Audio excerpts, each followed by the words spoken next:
This Import Wizard demo covers the landed cost and these four icons below. The landed cost report can give the importer a nice summary of the bottom line cost per line item. Note up here that we have in addition to what the invoice cost is, which in this case it was an FOB Leghorn Italy cost, we have other costs that are associated with moving the goods from Leghorn to the ultimate receiving location. Those additional costs plus duty and other charges that go as components toward the landed cost are compilated and prorated over the shipment. And in this case you can see that for the salad dressing we have the invoice value of $23.75, but after the landed cost is done the price goes up to over $3,000. So for what started out as a unit cost of about 95 cents per jar, it's now up to $1.22, which can be helpful in deciding how to price the goods. When the cargo is received at the ultimate receiving location, a warehouse receipt is usually created, and it's done through a program such as this. We have the packages up here, and notice that was the salad dressing skids. Then we have the 18 packages for the marble. Down below we have the line items of what was brought in, and it picks up the country of origin, the product, that sort of thing. The end result warehouse receipt form looks like this.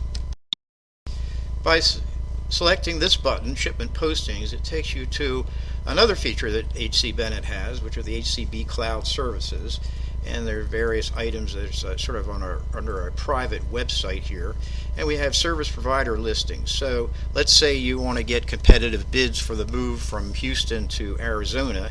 This can be put out for bids to the community, and you can see how this shows up here. And then a service provider such as a drayman could go and bid on something like this by opening up the detail, which looks like this, and they can bid accordingly.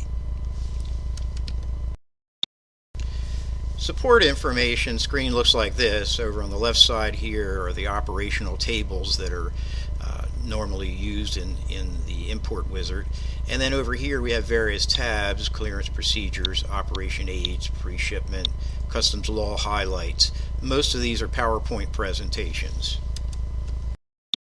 For instance, this is the HTS table that's used. There's over 12,000 tariff classifications currently, and then it gives the description and the what special program indicators that it come from a country. In this case it was coming from Italy, so it's going to be 3.7%. Certain PowerPoint presentations may be helpful to the importer to give them more information about related items to importing. In this case there's a PowerPoint presentation explaining how foreign trade zones work and what the benefits may be. Or one may have interest in learning how letters of credit work and various other methods of payment, and this is explained in this PowerPoint presentation. Goes into some detail that may be helpful if you're trying to decide what term should I give to my prospective buyer, or you as the buyer, it being the importer. You may want to know what the risks are associated with the way you're paying for the goods.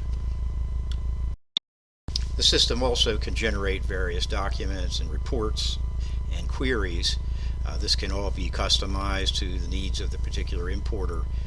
For instance, if we go in here to the liquidation report, we could bring up the specific information on that file that we've been demoing here, which is file 1002, gives the type of release, ACH, payment date, etc.